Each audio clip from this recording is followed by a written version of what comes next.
Triprayar P Jayachandran music ഫൗണ്ടേഷന്റെ ഉദ്ഘാടനം ചലച്ചിത്ര സംവിധായകൻ കമൽ നിർവഹിച്ചു. ഒരുപാട് പാട്ടുകൾ സ്ത്രീയുടെ ശരീരത്തെ കുറിച്ച് വർണ്ണിക്കുന്ന ഒരുപാട് പാട്ടുകൾ നമ്മൾ കേട്ടിട്ടുണ്ട്. ഇന്നൊക്കെ അത് എഴുതി കഴിഞ്ഞില്ലെങ്കിൽ വലിയ പ്രശ്നമായി മാറുക. കാരണം കാലഘട്ടത്തിൽ അതൊക്കെ വലിയ അശ്ലീലമായി മാറുന്ന ഒരവസ്ഥയിലേക്ക് മാറി.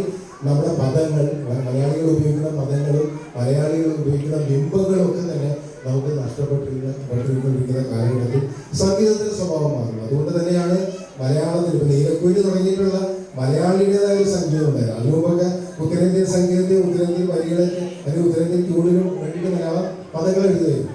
അതിൽ നിന്ന് മാറി നീലക്കുയിൽ മുതലാണ്. നീലക്കുയിൽ മുതൽ കുറെ കാലം ഉണ്ടായിരുന്നതാണ്. പിന്നീട് ഇപ്പോഴത്തെ ജനറേഷൻ കുറ്റം പറഞ്ഞിട്ട് കാര്യമില്ല. കാരണം അവർ പാട്ട് കേട്ട് ശീലിക്കുന്നത് അങ്ങനത്തെ പാട്ടുകളാണ്. പഴയ കാലത്തെ പാട്ടുകൾ പുതിയ തലമുറയിലെ കുട്ടികളുടെ യേശുദാസിന്റെ പാട്ട് കേൾക്കാൻ പറഞ്ഞു കഴിഞ്ഞാൽ അവർ കേൾക്കില്ല. അവർ നമ്മൾ വെച്ചുകൊടുത്തതിനെ പ്രയോജനം പോകും. അവർക്ക് ഓൾറെഡി ഇതുപോലെ കാരണം അത്രമാത്രം കേട്ടിരിക്കാനുള്ള ക്ഷമയില്ല. അത് കാര്യങ്ങൾ തിരിച്ചറിയാനുള്ള, അതിലുപയോഗിച്ചിട്ടുള്ള ബിംബങ്ങളും വാക്കുകളൊക്കെ തിരിച്ചറിയാനും അതിന്റെ അർത്ഥം മനസ്സിലാക്കാനൊന്നും അവർക്ക് കഴിയാത്തതുകൊണ്ട് തന്നെ ഒരുപക്ഷെ ആ പാട്ടുകൾ ഈ മലയാള സിനിമയിൽ ഉണ്ടാകില്ലെങ്കിലും ഉണ്ടായ പാട്ടുകൾ യേശുദാസും ജയചന്ദ്രനും ബ്രഹ്മാനന്ദനും സുശീലാമ്മയും ക്രിസ്ത്യാനിയും അങ്ങനെ ഒരുപാട് കാര്യം അതിനുശേഷം വന്ന കാര്യമൊക്കെ തന്നെ എല്ലാവരും നമുക്ക് സംഭാവന ചെയ്തിട്ടുണ്ട്. അതുപോലെ തന്നെ സംഗീത സംവിധായകരും രചയിതാക്കളൊക്കെ നമുക്ക് സംഭാവന ചെയ്തിട്ടുള്ള പാട്ടുകളൊന്നും ഇവിടെ ഇല്ലാണ്ടാവില്ല. പുതിയ തലമുറ കേട്ടില്ലെങ്കിലും ഇനി കുറെ കൊല്ലങ്ങൾ കഴിഞ്ഞാൽ ഒരു തലമുറ അത് ചിലപ്പോൾ ആവർത്തിച്ച് കേട്ടുന്നില്ല. വലപ്പാട് ഏങ്ങൂർ ഭുവനേശ്വരി ക്ഷേത്രം ഹാളിൽ നടന്ന ചടങ്ങിൽ ഫൗണ്ടേഷൻ ചെയർമാൻ മധു ശക്തിധര പണിക്കർ അധ്യക്ഷനായി. Crime branch DYSP Surendran Mangattu P Jayachandran അനുസ്മരണം നടത്തി. പിന്നണി ഗായകൻ കിഷൻ ശ്രീബാൽ, സീരിയൽ നടൻ ഷൈജൻ ശ്രീവത്സം എന്നിവർ മുഖ്യാതിഥികളായി.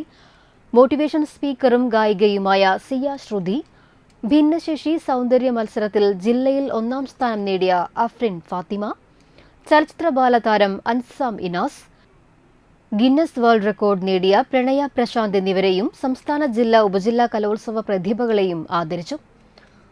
പ്രൊഫസർ ദേവദാസ്, ഷൈൻ നെടിയിരിപ്പിൽ, foundation general secretary Unnikrishnan Thaiparambath, treasurer Preethi Kazhimbram എന്നിവർ സംസാരിച്ചു.